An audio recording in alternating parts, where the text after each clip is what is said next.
Life blessings. I'm outside today because we've been stuck in the house, and today is a glorious, beautiful, beautiful day.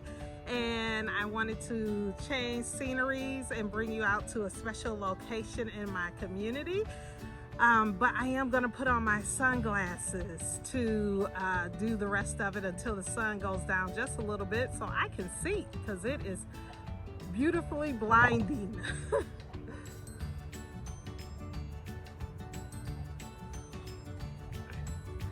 So today I am located at the Riddle Elementary School Community Garden. There is an adjoining park with a basketball hoop, and here's some footage of how beautiful and lovely this whole entire area is. It actually backs up to a community center who also has a community garden. So within a 1 to 2 block radius, there are about 3 huge community gardens in this area, and I just love it, and it's gonna be very apropos to the books that I'm going to be sharing on today's What I'm Loving in Kidlit. So this is What I'm Loving in Kidlit. I think it's about number 6. I haven't been on in a while because the work from home has been crazy. Just a lot of work from home, a lot of work from home. But I wanted to come on and start sharing books again and poetry, and really get back to maintaining my YouTube channel. So I'm so glad you're here with me, that you chose to join me, and I hope you continue to come back, that you would like and subscribe, that we will build this community of BookTube, AuthorTube, and then just all things light, love, and laughter on Pizzo's pages. So make sure you hit that subscribe button. Pizzo's pages. Here's a little bit of the beautiful location I'm in here in my community.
All right, isn't that lovely? Oh, it's just so lovely. I love, the older I get, the more in love I fall with nature. I just love nature. Even when I was a younger girl, I was a kid that played all day from sun up to sundown outside. I never was worried about bugs or any of that kind of stuff.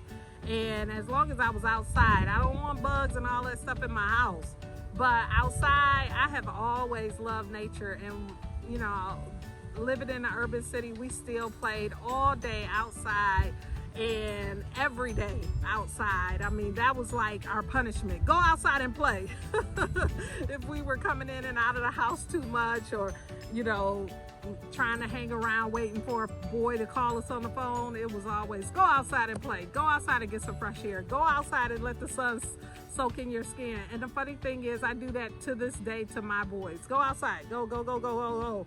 You've been in enough. I just believe with all the turmoil and stress that's going on in our world today, with the coronavirus, with the Black Lives Matter movement, and the loss of George Floyd in such a horrendous way, Breonna Taylor in such a horrendous way, and all of the other victims of the racial injustice and police brutality and criminality that continues to permeate throughout our fabric as a nation. You need some healing. You need some healing. And one of the things that I do is I try to get out and walk every morning. Since I'm home and I don't have to rush out the door, and I'm not a morning person, it allows me to get out and walk and meditate and pray and listen to God's word, and then do things like this. My garden is beautiful right now. I take care of roses, have been taking care of roses for 20 some odd years, and I'll insert some pictures here. These are my roses. Aren't they showing out for the neighborhood?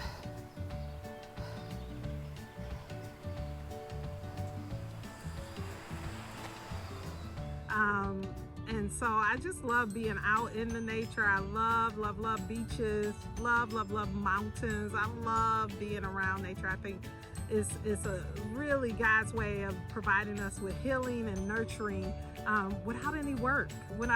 And it is a constant reminder of us to be stress-free, because if all of this could continue to grow and toil and not worry about food and all of that, I mean, and the squirrels, the birds, bees, everything has exactly what they need in nature. And we too should feel at peace that He's going to provide for us and give us all things that we have need of as well.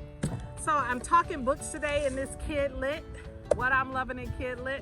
The first two books are connected to a book club I'm doing for 4th through 6th graders and 7th through 12th graders. So I'm rereading these books with them, and we're having weekly discussions. It was a 5-week session, but I definitely wanted to shout them out because they are so good. They are so good.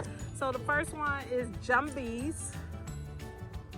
This is Jumpies. It's by Tracey Baptiste, and I'll read a little bit of the back. It is a series, so if you get your 4th through 6th graders one, they will love it and continue to read the series, and you can get 3 books in. They are not lightweight. This book is 234 pages, and the other ones are just as hefty, but they're very fast-paced, engaging, enthralling. So I would definitely highly recommend the Jumpies. This is what the back cover says. Behind her, the bushes rustled. She turned just in time to see something move in the shadows. Surely it's only an animal, but what if it was another kind of thing entirely? A Jumpy. Corianne Lemire claims she isn't afraid of anything, not scorpions, not the boys who tease her, and certainly not Jumpies. They're just tricksters made up by parents to frighten their children. Then one night, Corianne chases an agouti all the way into the forbidden forest, and shining yellow eyes follow her to the edge of the trees. They couldn't belong to a Jumpy, or could they? When Corianne spots this beautiful stranger at the market the very next day, she knows something extraordinary is about to happen. When this same beauty called Sovereign turns up at Corianne's house, danger, Corianne, I think. Danger is in the air. Severin plans to claim the entire island for the Jumpies. Corianne must call on her courage and her friends and learn to use ancient magic she didn't know she possessed to stop Sovereign and to save her island home. So it's spooky but not scary. It's got some elements of spookiness to it, not scary. It's a great fast-paced read. Definitely that 4th, 5th, 6th graders, they will love this book. And there is a series connected to this. Great. And one of the things I love about it also is on the author's website, Tracey Baptiste's website. She has a guide to Jumpies. Oh my goodness, best thing ever. You get to see the different Jumpies, how to get rid of the Jumpies. I love that guide to Jumpies, so definitely check it out.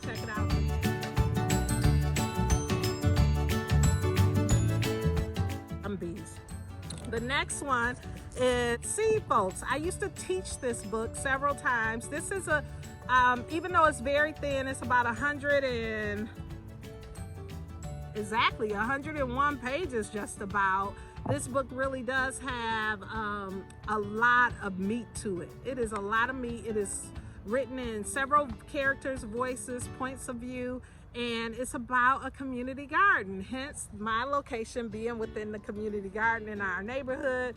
So it's about a community garden, and it's a wonderful resource and guide on how to advocate for a community garden, but also how young people have a voice and how everyone wants to be seen. Everyone wants to be seen. Everyone has a story, and they want to be valued and seen within the perspective of their story, their own life story.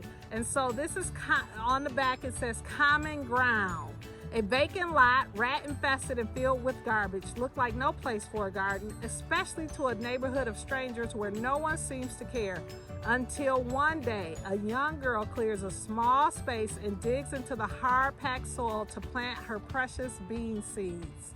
Suddenly, the soil holds promise. To Curtis, who believes he can win back Letitia's heart with a harvest of tomatoes, to Virgil's dad, who sees a fortune to be made from growing lettuce, and even to Maricela, 16 and pregnant, wishing she were dead. 13 very different voices, old, young, Haitian, Hispanic, tough, haunted, and hopeful, tell one amazing story about a garden that transforms a neighborhood. So this is See Folks.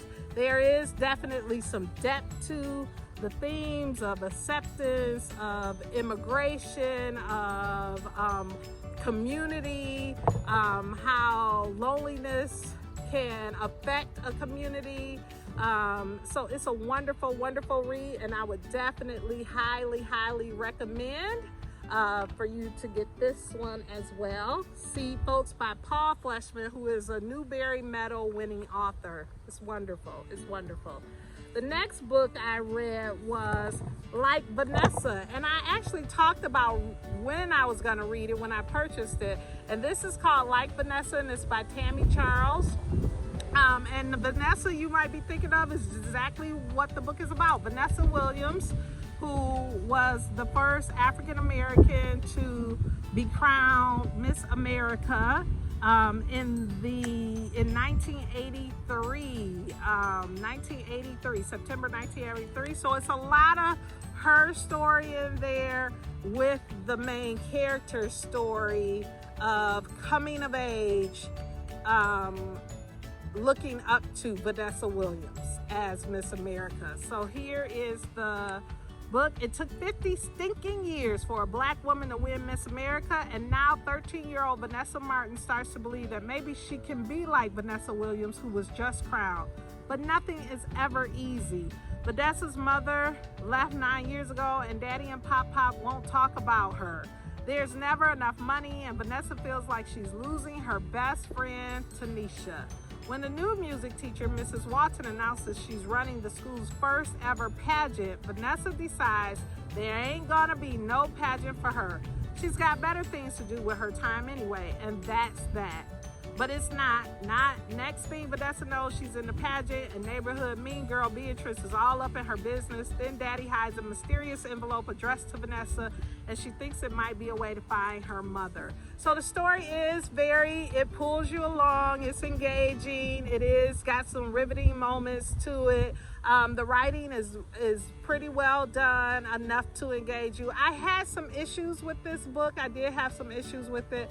I felt like it definitely told a single story, and it was a little bit entrenched in sorrow and pain and degradation and poverty. I mean, this girl experienced every heartache you could actually experience. A pop was a drunk, an alcoholic. The dad was a recluse and distant from her. The mom was had been a drug addicted. She's overweight. She didn't like her dark skin.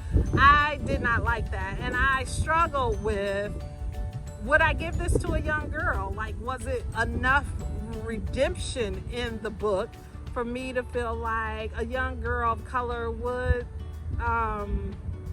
find value in it and find that redemption and hope? And so I struggle with those pieces of it. I don't think every Black story needs to be all the pain and trauma of life, and I don't believe that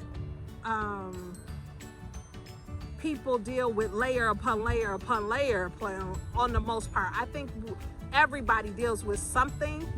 Not everybody doesn't deal with everything, and I thought this young woman dealt with everything. I mean, she had and it's to keep that drama and that pace is sort of soap opera-y to me, and so I didn't like that piece of it. But the writing does pull you along. It is engaging. You care about the young woman and you want to see what the end result is. But there were several eye roll moments for me that I don't. And this is me, who's not a young YA. This book isn't written for me. It's written for all of the young girls that I get. Gonna give this book to. So I would love to have some young women read this, some young girls read this, and tell me if they had the same eye roll moments. I don't know. I don't know if they would have those same eye roll moments. People have eye roll moments on things that I don't have eye roll moments on, and some people, the things that I do have eye roll moments on, they don't, vice versa. So, but that was my issue with this one. But it was a good read. I finally read it all the way through. It wasn't like I had to stop and put it down because I was so disgusted with it or anything like that. It was just, I just think we need to stop entrenching all of our stories in the worst of the worst experiences in life. And I thought this book did a lot of that. All right. So those are my YA, what I'm loving or what I've read during this coronavirus, except for one more, which is Beloved.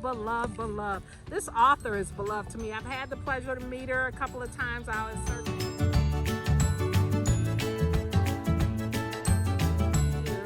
But this is Nikki Grimes, One Last Word. I've read Nikki Grimes over years. I've loved her books.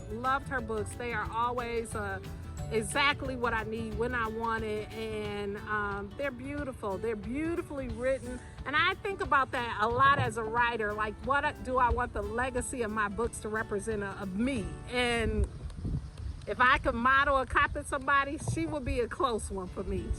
I just love her writing. She's a poet, but she also writes story. But most of her books now, I think, are just poetry or books in verse.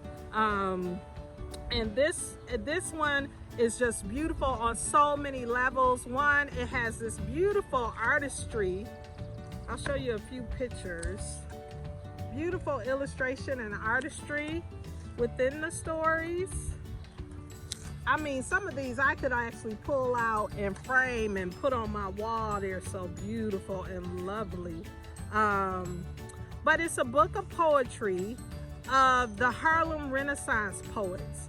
But she's taken these Harlem Renaissance poets,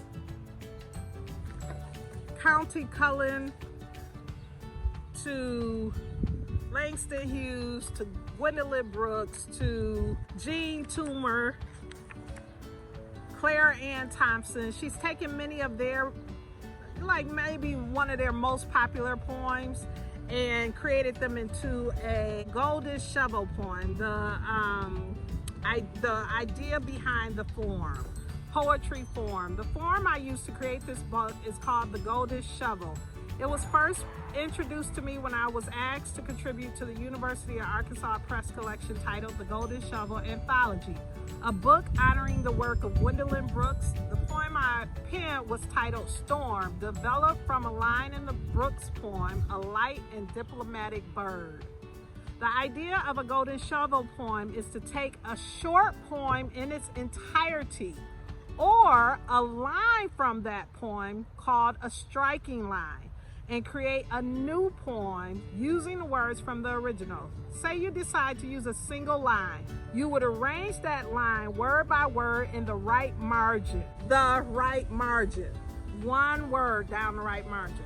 Then you will write a poem, each line ending in one of these words. In the example above, that would mean the first line of the new poem would end with "in," the second line would end with "the," and so on. I wake and shake off the morning as mom tiptoes in. Rise and shine, she whispers, always the same old song. Get up right now. I groan on cue, but she gives me no margin. This is a very challenging way to create a poem, especially in terms of coming up with something that makes sense. And I love it for that very reason. In this form, the poet is bound by the words of the original poem, but the possibilities for creating something entirely new are exciting.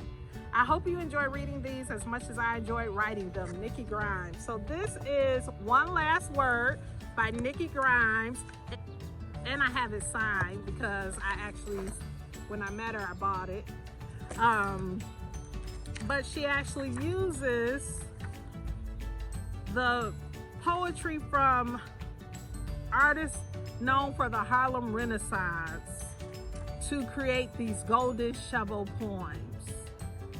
It's just beautiful. It is beautiful. And when the world is all a disarray and crazy and all things seem to be breaking my heart and there's a lazy river of sadness that abounds, I find so much comfort in poetry. And I try to discover and find out about the world through poetry. Poetry for me is really my questions and my wonderings, ponderings on why something is the way it is. And so being able to turn to her and this book it's lovely. And I've continued to chew on it and read and reread and that whole thing. But this is something that I read in May. These books, I read all of these in May during the stay home sheltered for Kidlit. And so definitely great books to go out and get and read and challenge your young one to read and enjoy with them. All right.